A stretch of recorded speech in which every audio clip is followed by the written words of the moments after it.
यही वाली गेंद चाहिए, दूसरी नहीं चाहिए। भगवान ने कहा मनसूबा मान जाओ, कहीं नहीं मुझे चाहिए। भगवान ने विचार किया अगर नहीं मानते हो तो अब हम जा रहे प्रयास करेंगे। भगवान कदम तक पेड़ पर चढ़ गए और छलांग जैसे अच्छा ग्वाल वाले विचार कर रहे थे ये कूदेगा नहीं तो नाटक कर रहा है तो लीला कर रहा है।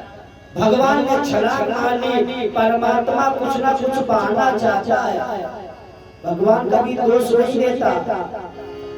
बहाना हो गया कि मनसूबा की गेंद लेने गए पर उसका उद्धार करना। जैसे कन्हैया ने छलांग मारी सारे ग्वाल घबरा गए और कहां पहुंच गए? मैया मैया बहावा मैया मैया मैया बहावा विश्व का सितारा चला, आधार तुम्हारा सरदार हमारा। मैया कन्हैया काली कुंड में कूद गया।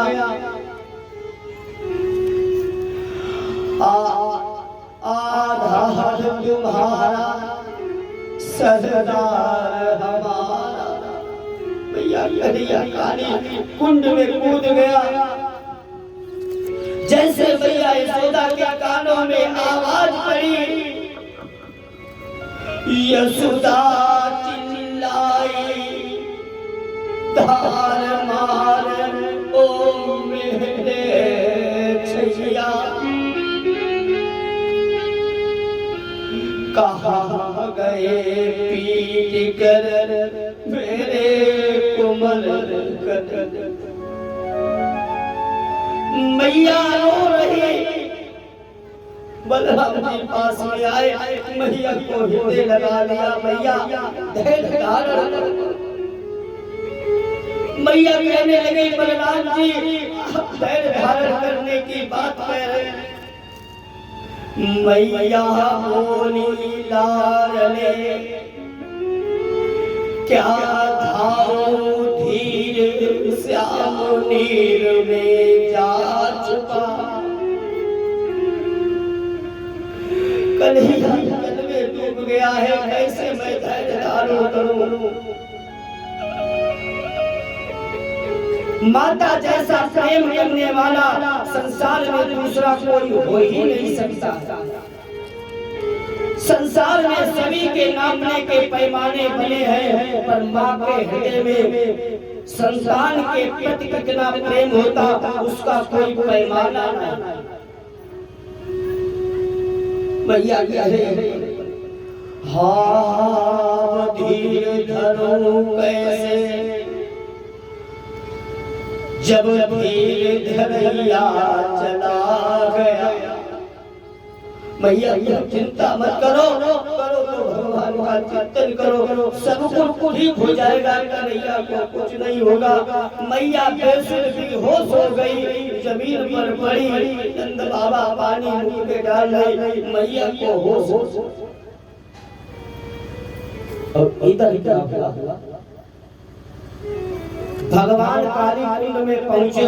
जो नाग की पत्नियां थी उन्होंने देखा कि बालक कौन आ गया, तो नाग पत्नियों ने कहा हे बालक जल्दी बाहर निकल जाओ, अगर मेरे पति जग गए तो तुम्हारे प्राण संकट में पड़ जाएंगे।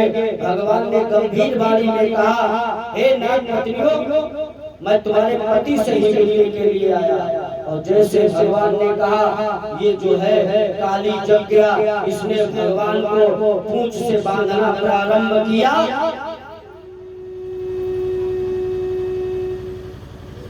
भगवान को पूंछ में लपेटना प्रारंभ किया। भगवान ने जो है नाग पत्नियों से कहा तुम्हारे पति ने इस यमुना के जल को दूषित कर दिया, मैं तुम्हारे पति से ही मिलने के लिए आया। इसने नाग ने जो है भगवान को बांध लिया। भगवान ने बेहद युद्ध बनाया और जैसे बेहद युद्ध बनाया तो इस काली नाग की प्रत्येक गुड़िया टूटने लगी और जैसे गुड़िया चट चट टूटने लगी, काली समझ गया ये कोई साधारण बालक नहीं, ये साक्षात ब्रह्म का अवतार है। भगवान काली के फल पर नृत्य कर रहे हैं।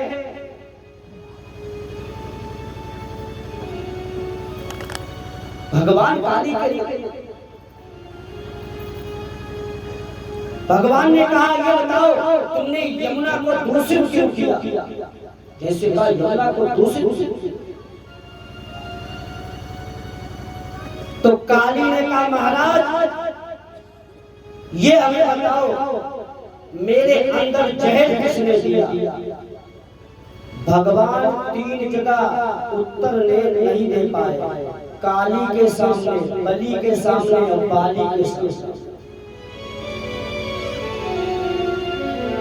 तो कहा मेरे अंदर जहर किसने दिया? भगवान शांत हो गए। शेषनाग ने कहा प्रभु मेरा तो स्वभाव ही है, मुझे जहर दिया तो मेरे अंदर जहर ही रहेगा। भगवान ने कहा यहाँ पर तुम जो है नहीं रहोगे, रमणक द्वीप चले जाओ। भगवान ने कहा तुम यहाँ मत रहो, तुम्हें रमणीक द्वीप चले जाओ।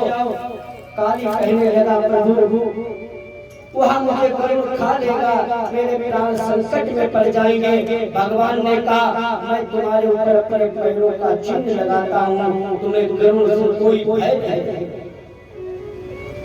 तो काली ने कहा प्रभु मैं रमणक में पहले जाऊं, मेरी इच्छा है मैं आपको बाहर निकाल दूं। भगवान काली के फल पर नृत्य कर रहे हैं, प्रत्येक फल से खून का बमन हो रहा है। भगवान नृत्य कर रहे हैं और काली भगवान से प्रार्थना कैसे कर रहे हैं व्यास भगवान ने बताया। नमस्तुभ्यं भगवते पुरुषाय परमात्मने भूतावासाय भूताय पराय परमात्मने। हे प्रभु मुझसे जो भी अपराध हुआ हो मुझे क्षमा करो, मेरे अंदर विष देने वाले आप हो, इसमें मेरा कोई दोष नहीं, मैंने कोई अपराध नहीं किया। भगवान ने कहा भगवान फल पर नृत्य कर रहे हैं। अब तो लोग कहते हैं भगवान ने गोपियों के साथ नृत्य किया तो हम कर रहे तो उसमें कौन सा अपराध आता है? भगवान ने तो फल पर नृत्य किया तो मैं पीछी के ऊपर नाचना दिखाऊं, वो तो समर्थ और समर्थ को नहीं दोष गोसाई रब बाबा सुर सुर श्री राम। और काली अपने अपने की प्यारी से कहने लगा ओ काली आपकी आवाज